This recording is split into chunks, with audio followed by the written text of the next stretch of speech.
Here we're again going to use a potential function to find the line integral over c of f dot dr, where f is a vector field given by, in this case, y squared z plus 2x z squared, all that times I, plus 2xyz j plus xy squared plus 2x squared z k.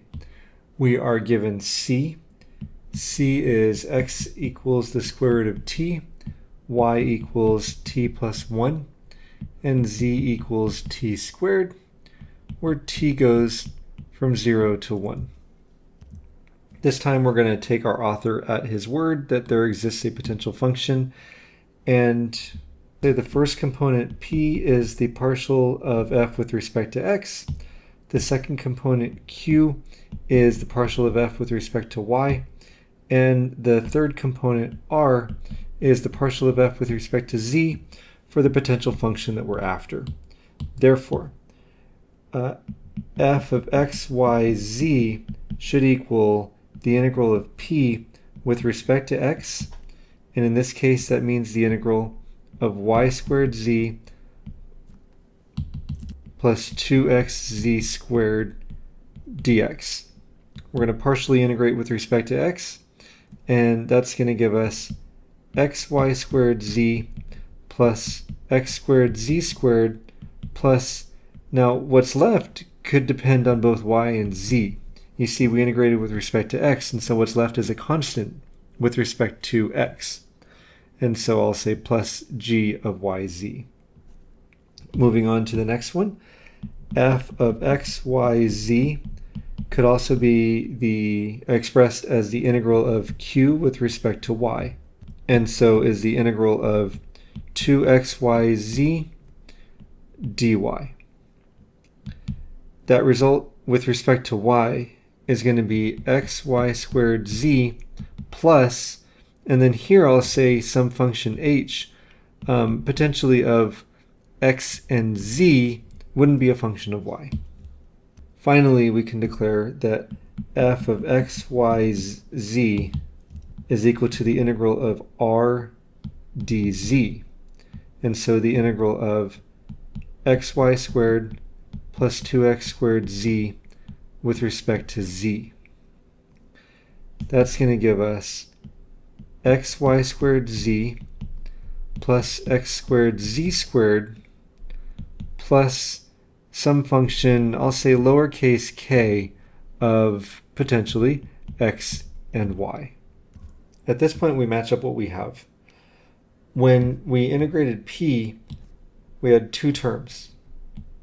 When we integrated q, we had only one term. And then when we integrated r, we again had two terms. So this is kind of like roll call. Our f of xyz will contain an xy squared z, as it has appeared in every antiderivative that we just did.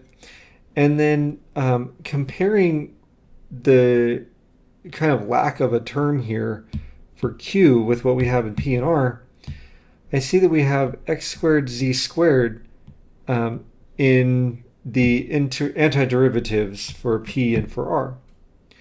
And notice when we found the antiderivative with respect to y, we had a function potentially of x and z. That would have been the constant with respect to y. And so we can see by looking at all this that that function is x squared z squared. There are no other extra pieces, and so we can conclude that g of yz that we got by integrating p and k of xy that we got by integrating r must both be 0. Therefore, we're going to finish this up by saying plus a constant, this time it's an uppercase k. So that gives us our potential function f is xy squared z plus x squared z squared. And now we're going to use that to find the line integral over c of f dot dr.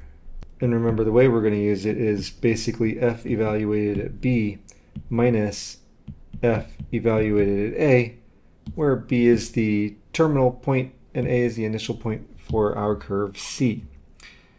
For that folks, we go to the description of C. We didn't have to do this in a previous example because we were given an ordered pairs.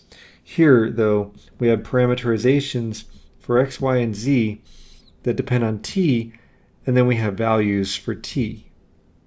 So bringing those with us, we can see that B is the point when t is 1. And so since x is the square root of t, that coordinate is 1. Since y is t plus 1, we have a coordinate of 2. And since z is t squared, we have a coordinate, again, of 1. A is what we get when we put 0 in place of t. And so we end up with 0, 1, 0. Now we have our potential function f of x, y, z. We have our b and we have our a. And so we can say that the line integral over c of f dot dr is equal to f of b is going to be 1 times 2 squared times 1 plus 1 squared times 1 squared. And f of a is going to be 0 times 1 squared times 0 plus 0 times 0, bunch of zeros.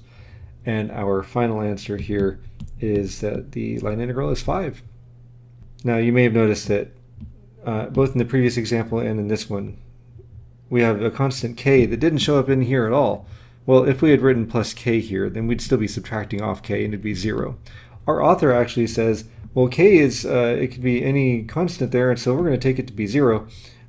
Either perspective there means we're not writing k's for definite integrals.